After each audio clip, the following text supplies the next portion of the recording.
They didn't even look back. He was tossed out of the passenger side, the car barely slowing before speeding off into the Dallas heat. The security camera above the gate caught it all. A 5-month-old black and tan German Shepherd puppy landing hard on the concrete, his legs scrambling for balance. No leash, no collar, just a faded towel and a cracked plastic bowl that rolled onto its side and stayed that way. When I stepped out minutes later, he was still there, silent. He didn't cry. He didn't bark. He just lay in the shadow of the gate, chest rising shallow and slow like he was trying to disappear into the ground. Around him, the midday sun burned down, bouncing off the metal fencing of the shelter. A few of the other dogs barked from inside, but he didn't respond. He looked resigned, like he knew this was the end of something. I walked toward him slowly, keeping my voice soft. "Hey there, buddy." No movement. Not even a twitch. I knelt down beside him. His eyes followed me, but his body didn't. His nose was dry and his breathing was too shallow. He smelled like garbage and gasoline. His front paws were raw, pink under the dirt. I reached out and touched his side. He flinched. Not violently. Just enough to say, "I've been hurt before. My name's James. I've worked at this shelter for 6 years, and I've seen all kinds of things. But this kind of silence, it cuts deeper than a scream." I scooped him up gently. He didn't resist, just melted into my arms like a sack of forgotten bones. Inside, we wrapped him in a towel, gave him water, checked for a chip. Nothing. No ID, no name, no one looking for him. But he had a name now. Harley. I don't know why I chose it. It just fit. Strong, simple, like he was supposed to matter to someone. Over the next hour, Harley didn't move from the corner of the intake room. He kept his head low, eyes on the door. When I offered him food, he didn't sniff it. When another puppy barked nearby, he didn't react. I sat down on the floor beside him, legs crossed, and just waited. Minutes passed, then an hour, then 2. At one point, I thought he'd fallen asleep, but then I saw it. A tear. One single line of wet down the side of his face, disappearing into the dust clinging to his fur. I leaned closer. "You're safe now," I whispered, though I wasn't sure if he believed me. I wasn't sure I believed it either. The sun moved across the window, shadows shifting on the tile floor. Outside, life went on. Cars passing, kids laughing, someone's music blaring from a block away. Inside, Harley didn't move, but I stayed. And I kept wondering, how many people had walked away from him before this? And would he ever believe someone could stay? The next morning, I found him in the exact same spot. He hadn't moved an inch overnight. The towel was crumpled beneath him, the untouched food dish beside it now cold and dry. The other dogs had barked through the night, rescues coming in, volunteers walking past. But Harley had stayed still, like a shadow painted into the floor. I opened the door slowly, carrying fresh water and a soft chew toy, hoping for something. A flick of the ear, a tail twitch, anything. But when I stepped inside, all I got were those same eyes. Watching, waiting, not for help, for the next hurt. I crouched beside him again and offered the water. Nothing. Then the toy. He didn't even glance at it. But when my hand brushed the side of his face, he didn't flinch this time. It was barely noticeable, but it was there. A breath held just a second longer. A tiny thaw in the ice. And in that moment, I realized something. Harley wasn't just broken. He was empty, like someone had taken everything he had to give and left him with silence. At Brave Shelter, we try not to take things personally. Dogs come in scared, sick, angry. Some warm up, some don't. But with Harley, it wasn't rejection. It was grief. Deep, old grief. And that's harder to heal than wounds. By noon, I moved him to a small kennel near the back, quieter, away from the chaos. We kept the door open, let the breeze roll through. Still nothing. He watched every person who passed, channel, but never lifted his head. He didn't whine. He didn't wag. And then, around 2 p.m., a young Labrador puppy came in, barely 3 months old, whimpering nonstop, separated from his litter, trembling, lost. I placed him in the kennel next to Harley. The moment the pup cried again, Harley stirred. Not a bark, not a growl. He turned his head. He looked. He saw the puppy, and for the first time he moved, just a few inches closer to the bars separating them. I held my breath. The little lab reached through the bars with his paw, yipping softly. And Harley reached back, his paw pressed gently against the other pups. No sound, no excitement, just quiet contact. I swallowed hard. That night, I watched the security footage on my laptop, the moment he was dumped. I paused it again and again, frame by frame, as the car pulled away and Harley sat motionless in the dust. They never looked back, but now he was the one looking forward. Something in me cracked wide open. He wasn't just surviving. Somehow, even through his own emptiness, this German Shepherd puppy was trying to comfort someone else. The next day, the little lab wouldn't stop crying. We'd named him Milo. Barely 8 pounds, with ears too big for his head and a constant tremble in his paws. Every time someone walked by, he cried out, not for food, not for attention, but like he was calling for someone who'd never come. And Harley, he stayed pressed against the bars. Quiet. Still. But watching. By midday, I noticed something strange. Milo would only calm down when Harley was near. When we moved Harley out briefly to clean the kennel, the cries returned. Louder. Sharper. But the moment Harley returned and settled into his silent post against the divider, Milo would curl up beside the bars, his cries turning into soft whimpers. Then silence. It was like Harley had become his anchor. And maybe, just maybe, Milo had become his reason. I sat across from them that afternoon, arms folded, heart tight in my chest. I'd seen companion dogs form bonds before, but this was different. Harley didn't play. He didn't nudge or lick or bark. He just stayed close. Present. And in this world, sometimes presence is the greatest kindness.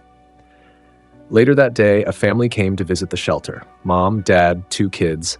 The little boy pressed his face to every kennel, laughing, pointing. The girl kept asking if any of the puppies liked cuddles. The parents moved quickly, trying to avoid the bigger dogs. They stopped at Milo's kennel. The kids adored him immediately. I saw it in their eyes, the sparkle, the excitement. The mom turned to me. "This one's so sweet. Is he available?" Before I could answer, the little boy asked, "What's that one's name?" pointing at Harley, now watching silently from the far side. "That's Harley," I said. "He's a German Shepherd puppy, about 5 months old." The dad glanced at him. He doesn't seem very playful. I opened my mouth, but nothing came out. What could I say? That he was dumped and hasn't made a sound since? That he watches every new face with a kind of quiet ache? They chose Milo. Of course they did. I watched as the kids hugged the little lab through the bars, giggling, squealing, and Harley stayed completely still, except for his eyes. His gaze stayed locked on the boy's hand as it slid down Milo's back, slow, tender, almost like he remembered what that touch used to feel like. And when the family walked away, promise papers in hand, return appointments set, Harley turned his head away. Not fast, not angry, just enough to hide whatever hope had tried to flicker in him. That night, I sat in the dark kennel with him, the only sound the hum of the ceiling fan and the soft rustle of straw beneath us. "I would have picked you," I whispered, voice cracking, and even though I knew he didn't understand the words, I felt something shift. He leaned against me, just slightly, but enough. The next morning, Harley didn't stay in the corner. When I opened the kennel door, he stood up, not fully, not confidently, but enough to meet my eyes for the first time without looking away. His tail didn't wag. His ears stayed low. But he stood. That was the first victory. I walked him slowly around the shelter yard, keeping the leash loose, my steps calm. He moved like a dog, still expecting the ground to vanish beneath him. Every sound made him flinch. A slammed car door, a raised voice, even the clang of a kennel gate. But he kept walking. We passed the outdoor pens where new arrivals were adjusting to shelter life. One puppy, a brindle mix, small and panicked, was curled tight in the corner, shaking so hard her tag clinked against the metal bars. Harley stopped. He turned toward her, ears alert. I crouched beside him, letting the leash go slack. "It's okay, bud. She's just scared." But Harley didn't move away. Instead, he stepped closer to the gate. Slowly, intentionally, the little pup whimpered, and Harley, he lay down.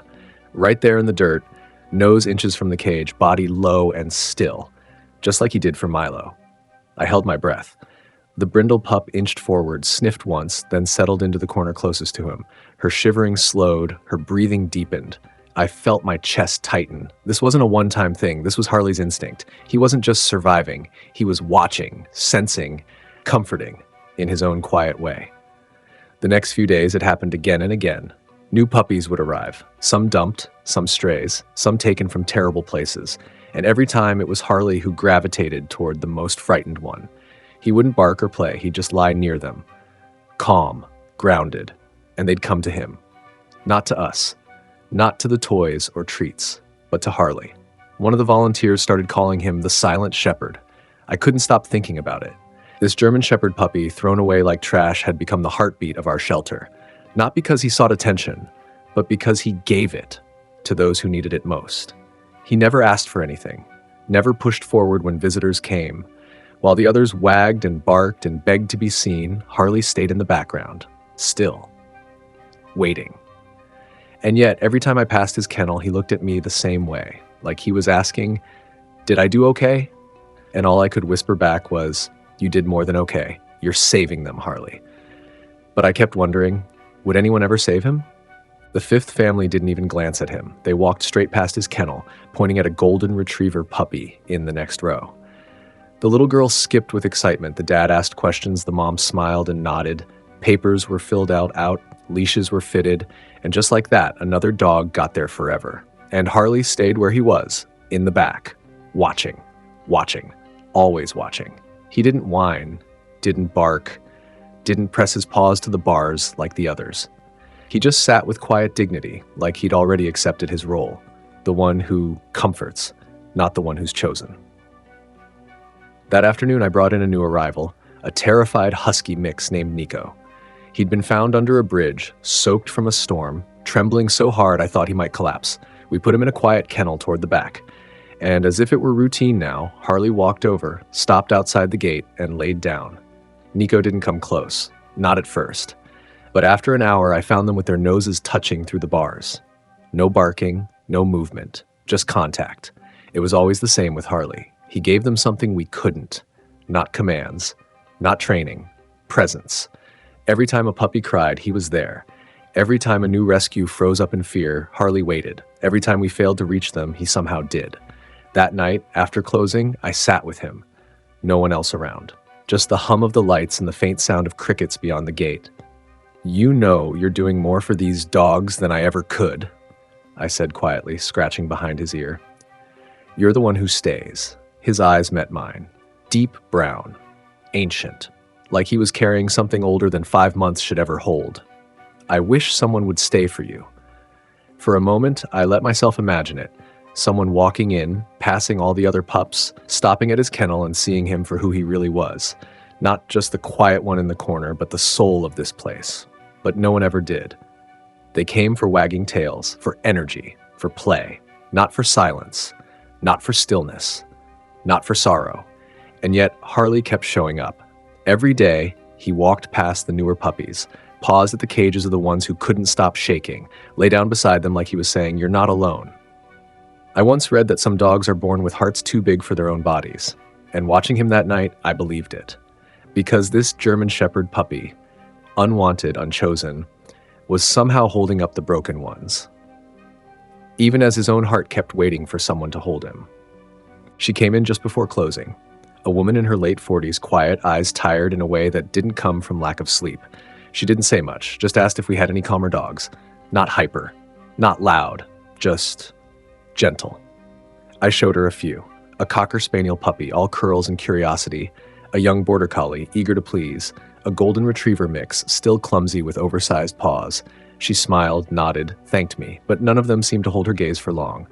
Then, as we turned a corner, she stopped. Harley was lying in his usual place, beside a kennel where a new boxer puppy had been crying nonstop for 2 days. The boxer's name was Duke.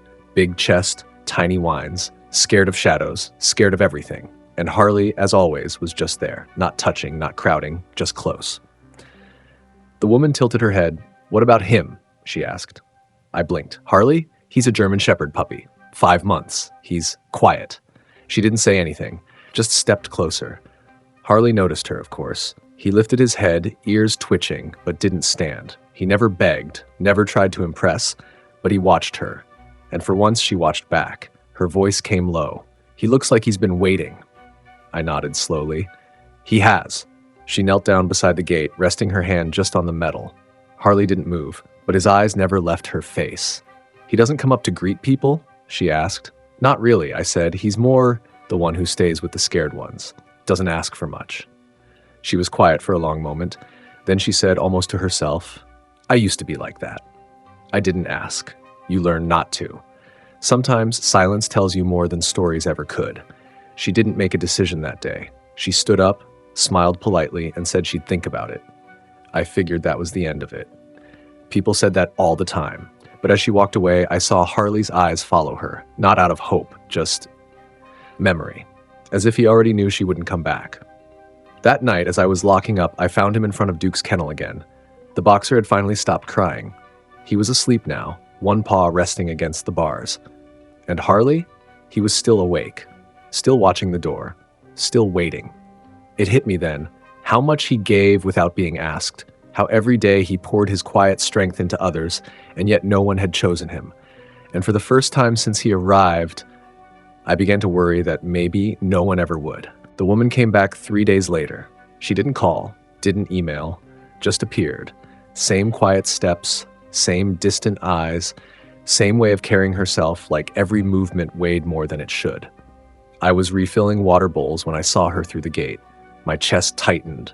She walked past the Labrador Retriever puppies, past the playful Siberian Husky bouncing in his kennel, past the Beagle twins wagging like they'd known her forever, and she stopped exactly where she had before. Harley was lying beside a kennel housing a frightened Australian Shepherd pup named Bella, 10 weeks old, terrified of loud noises, afraid to be touched. She'd refused food all morning, but Harley had been there, just like always. And now Bella was pressed against the bars, her head resting near Harley's paw. The woman stood in silence, just watching the two of them breathe together. I approached slowly. "You remembered him?" I said softly. "I never forgot," she answered. Then she knelt down again, this time with a purpose. Her hands slid through the bars, flat, still, offering nothing, asking for nothing. And Harley moved. For the first time in front of anyone, he stood and stepped forward. No hesitation, no fear. He pressed his forehead gently into her palm, then leaned. Not just a momentary touch, a choice. I felt the lump in my throat form instantly.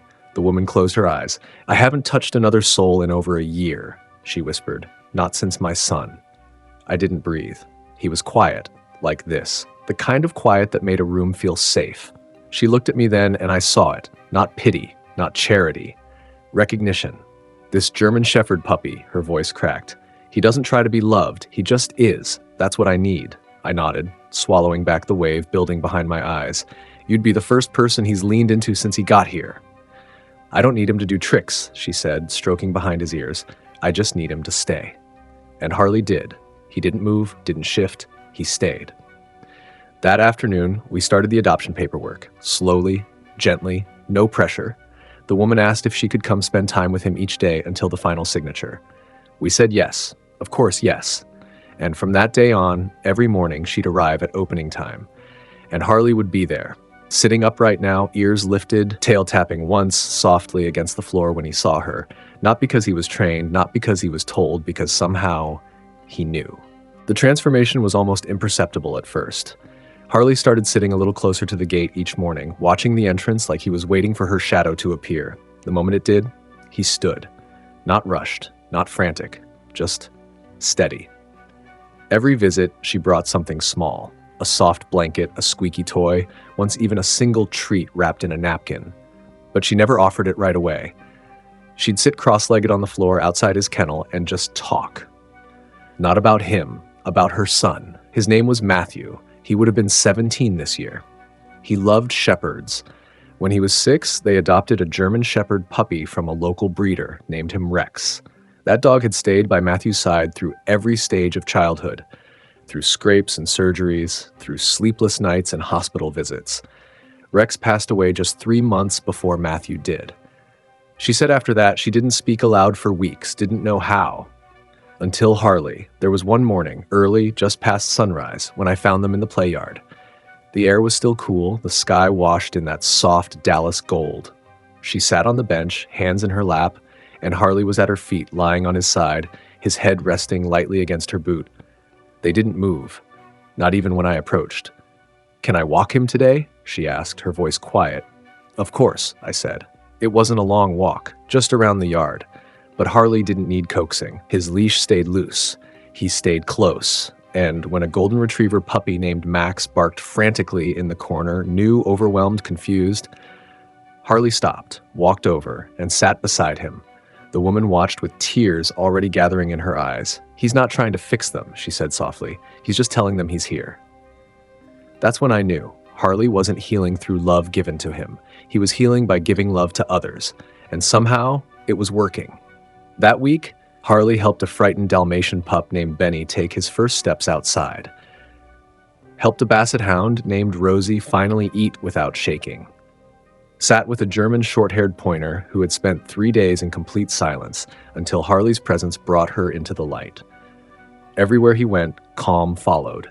He had become more than just a shelter dog. He was their quiet guardian, their safe place. Their proof that no matter how lost or abandoned they felt, they weren't alone. And for the first time since Harley arrived, when people walked by his kennel, they started stopping. It happened on a Wednesday. A young couple came into the shelter. First-timers, bright smiles, hopeful energy. They'd recently moved to Dallas and were looking for their first dog together. Something playful, something sweet, something to match their new life. I greeted them, gave the usual tour. We passed by the Labrador Retrievers, all bouncing and barking. The Australian cattle dog pups, full of fire and focus. Even the little Pembroke Welsh Corgi, whose ears were twice the size of his head, got a laugh. And then we turned the corner. Harley was sitting by the gate of a new pup's kennel, a shy Shetland sheepdog named Lulu, who trembled every time a voice rose too loud. Harley wasn't touching her, just close enough. Still. Present. Lulu, comforted by his quiet, had finally come out of hiding. The couple paused. The woman tilted her head. "What about him?" I smiled. "That's Harley. He's a 5-month-old German Shepherd puppy." "He's beautiful," the man said, stepping closer. "He doesn't seem nervous like the others," she added. "No," I replied. "He doesn't get nervous. He helps the ones who do." I watched their faces shift. They knelt beside the kennel, spoke in soft tones. Harley looked at them, polite still, but there was a barrier. Not mistrust, just the kind of reserve that comes from being overlooked too many times. The man turned to me. "Why hasn't anyone adopted him yet?" I hesitated. How do you explain the weight some souls carry? How do you make someone see the gold inside a dog who doesn't jump, doesn't bark, doesn't beg to be taken? "He doesn't push forward," I said finally. "He waits for someone who sees what others miss." They nodded, unsure, and eventually moved on. And Harley? He didn't even turn to watch them leave. Later that afternoon, the woman, the one who came every day, arrived. He stood when he saw her, walked to the gate, pressed his forehead gently into her hand. "You know," she whispered, "you don't have to stay quiet to be loved." And for the first time, Harley let out a sound. Not a bark, not a whine, a sigh, a long, deep exhale, like something inside him had finally decided it was safe to breathe. That night, as I cleaned up, I passed by Lulu's kennel. She was sleeping, and Harley was curled just beside it, eyes half closed, still awake, guarding her, like always. I leaned on the gate and whispered, "You ready for someone to choose you?" He didn't move, but this time I could have sworn he was hoping. She came early the next morning, before the volunteers, before the deliveries, before the sun had even warmed the pavement outside the shelter gates. I found her sitting on the bench in the play yard, hands folded in her lap, a small paper bag beside her. She looked up as I approached, and I didn't have to ask why she was here. "He's ready," she said softly. And I knew exactly who she meant. Harley had been with us for 42 days. 42 sunrises of silence, of watching others leave, of comforting puppies more frightened than he ever showed himself to be. And now, finally, someone had chosen to stay for him. I brought him out slowly, leash in hand, heart pounding like it was my first day all over again. He trotted beside me, calm as ever, but I felt the shift. His body was more upright, his eyes more alive. When he saw her, his pace slowed. Then he stopped. For a second, I thought he might turn back. But then she opened her arms. No words, no sounds, just a quiet, welcoming gesture. And Harley moved. He walked right into her chest, buried his head into the crook of her neck, and let out that same deep sigh. The same one I'd heard days ago. Only this time, it wasn't pain leaving his body. It was relief. She wrapped her arms around him, holding him like he wasn't just a dog, but a piece of her that had finally come home. I looked away, not because I didn't want to see it, but because it was too much, too sacred. Later, as we sat together going over the final paperwork, she told me what finally made her decide. It wasn't his eyes, she said, or his calm. It was how he gave everything to the others, even when he had nothing left. She looked down at Harley, now lying at her feet, one paw resting on her shoe. I want to do the same for him. The bag she'd brought contained one item, a collar, deep navy blue, with a small silver tag that read, "Stay." I didn't ask what it meant. I didn't have to, because for the first time since Harley had arrived, he wasn't the one doing the comforting. He wasn't the silent guardian, the overlooked hero, the steady soul.